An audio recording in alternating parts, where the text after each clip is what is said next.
So this is going to be our first time hiring commission-based setters.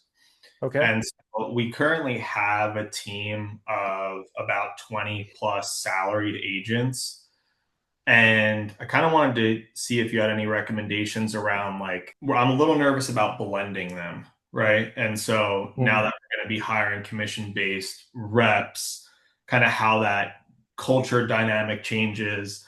I don't think we're going to be transitioning all of our existing salaried reps. I'm kind of looking at this as more like an A and B test. Yeah, so I just want to see if you have any recommendations there. Do we keep everybody together in the same culture and structure and ecosystem? Everyone starts talking, hey, I have a salary, you don't, right? Or do we just make a full transition over? So I'm just a little stuck on what to do there. Yeah, so out of the 20 reps, how many reps are like kind of hitting the minimums and doing well? I'd say probably about 65%. Okay, cool. If the answer was split it up because there's the risk of, that conflict, would you have the leader, the kind of the human resources and the time to actually do that? Probably not. Probably not. It would be a pain.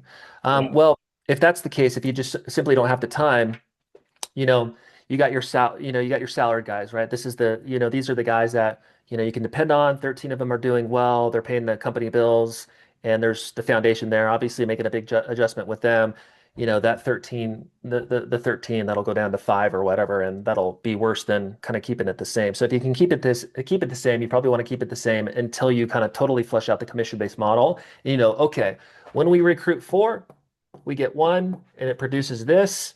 And we've done that 7 times now, which means we've recruited 28 reps that go into 7 reps, and it's producing this. Now we have confidence to kind of change the other team's comp. So I'd wait till you kind of feel 100% confident around that. The next thing that I would do is I would, whatever the 13 reps that are making good money now, what's their on-track earnings and what's kind of the industry average, right? Let's say that's hypothetically, 85K. Well, you want to think about in the performance-based role, based on kind of our industry, based on the industry average and what our current reps are producing, is how do I actually get this to hypothetically 120K with the same production averages? And so if the income is better, that'll help if any conflict happens at the same time.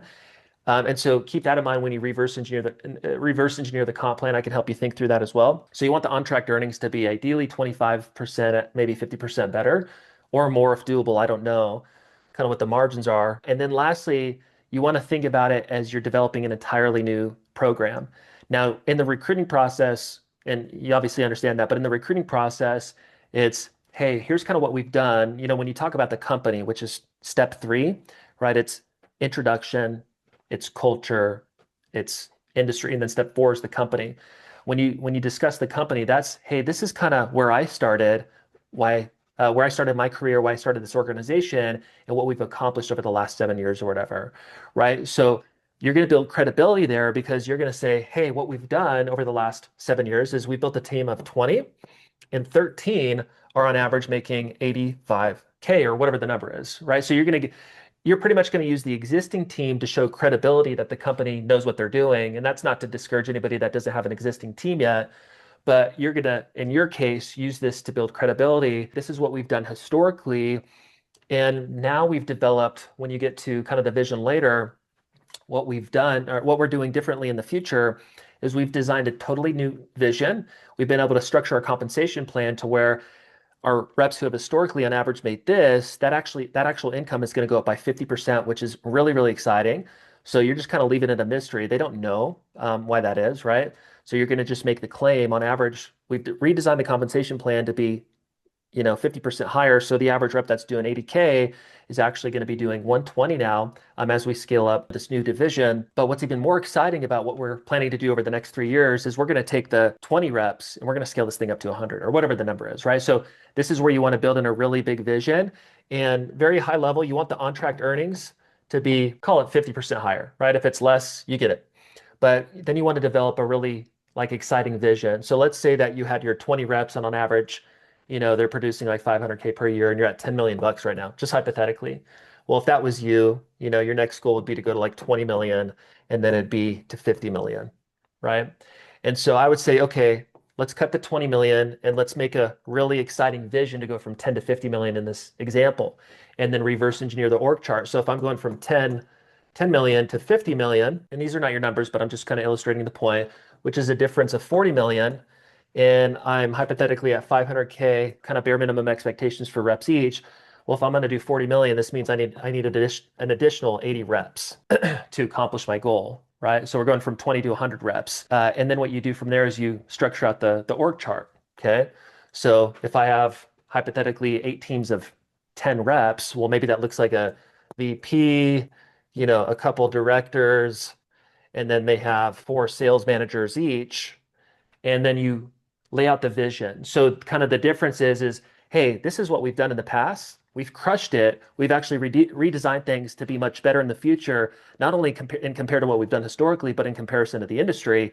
Here's what the income is going to look like in comparison to what we've done before in the industry. But even more exciting, here's actually what we're going to scale over the next 3 years, going from 20 to 100 reps. And the most exciting thing about our opportunity is the nature of the leadership positions that exist as we scale. So this is exactly what we're going to scale over the next 3 years, which means currently today, there's a VP of sales opportunity available, 2 director of sales opportunities available, and 8 sales management opportunities available, ultimately 11 leadership positions. And that's what we're going to scale. So for some of the people in this call, you're interested in scaling with an organization, helping the company grow.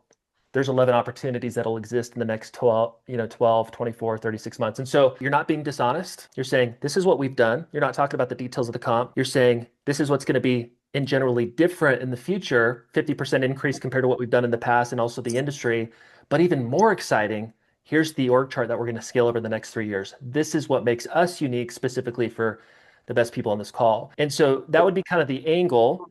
And then in reality, these kind of things could come up. This can at least pre-frame it to where if it comes up, it's like, oh, this is totally different and it's better. Again, this is 50% higher, and there's positions available outside of just the sales role, contrary to what we've done in the past. So that would be kind of the way that you solve that discussion if it comes up in the future.